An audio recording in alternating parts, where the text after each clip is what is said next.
Today, we're talking about a king, but not the kind born into a royal family. We're talking about a king who built his own throne through pure, unstoppable will. His name is Mohamed Salah, and if you follow football, you know that name means lightning speed and an avalanche of goals. But honestly, his story is so much bigger than the game. It's one of the most incredible stories of perseverance you'll ever hear, and it all starts in a place you'd least expect. And his journey really makes you wonder, what is a hero really? Is it just about the trophies and the cheering crowds, or is it something deeper, something tougher? Keep that question in mind, because the answer is pretty much baked into every single part of his story. So, let's start at the beginning. We're not in some massive, gleaming stadium. We're in Negreg, a small village in Egypt. From here, the road to becoming a global icon wasn't just long. It was an absolute marathon of dedication that would test anyone's spirit.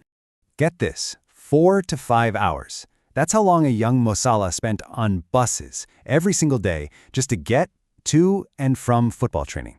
Just think about that. As a kid, this wasn't just an after-school hobby. No, this was a daily pilgrimage, the kind of thing you only do if you have a fire inside you that just won't go out. And you can bet he was exhausted.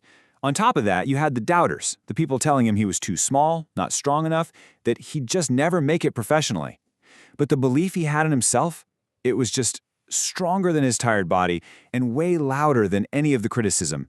He was worn out, for sure, but he never, ever considered quitting. Well, all that hard work finally paid off. He got his big break, a move to Europe to play for FC Basel in Switzerland. This was it, right? The dream was happening. The door to the big time was swinging right open. But you know, walking through that door meant facing a whole new world of challenges. And that's when he hit his biggest wall yet. The promise? Signing for Chelsea, one of the biggest clubs on the planet. The reality, though, he barely played. He was basically invisible, just sitting on the bench, watching. Now, for so many other players, that's it. That's where the dream dies and they just fade away. But Salah? He just isn't wired that way. He didn't see it as a failure. He saw it as a lesson. So he made a really gutsy choice. He left England, went to Italy to play for AS Roma, and he had one mission: outwork everyone, prove his critics wrong, and show the world, and maybe even himself, what he was really made of. And his comeback in Italy? Oh, people noticed. It didn't just get him a little attention, it earned him a second shot at the big time in England. And this wasn't just another transfer. This was the one that was about to change everything. He was on his way to Liverpool. The year is 2017, and when he signs for Liverpool, it's not just a comeback story. It's a coronation. The kid they said wasn't good enough for English football was about to take it over completely. All that struggle, all that doubt, it was all about to pay off. Big time. What happened next was just an explosion. At Liverpool, Salah wasn't just a good player, he was a phenomenon. He smashed goal-scoring records left and right, won the Golden Boot for top scorer again and again, and he led the team to the absolute highest honors you can get, winning the Champions League and the Premier League. And that's when the fans gave him his nickname, the Egyptian King.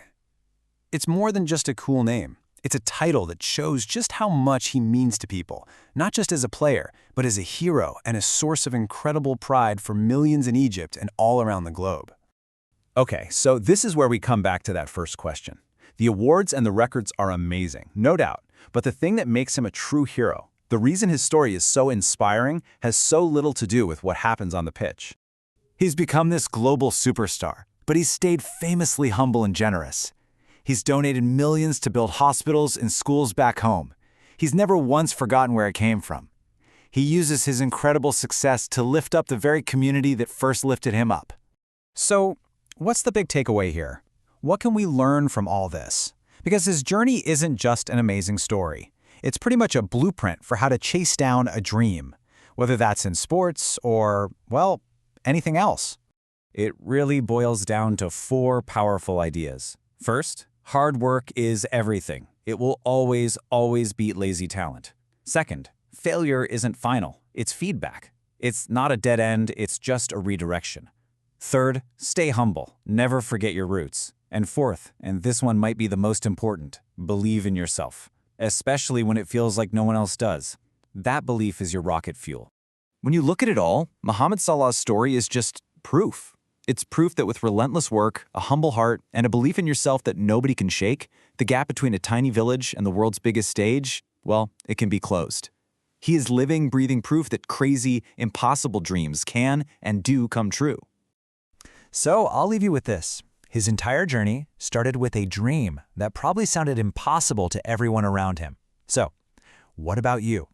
What's the dream in your life that you will absolutely refuse to give up on?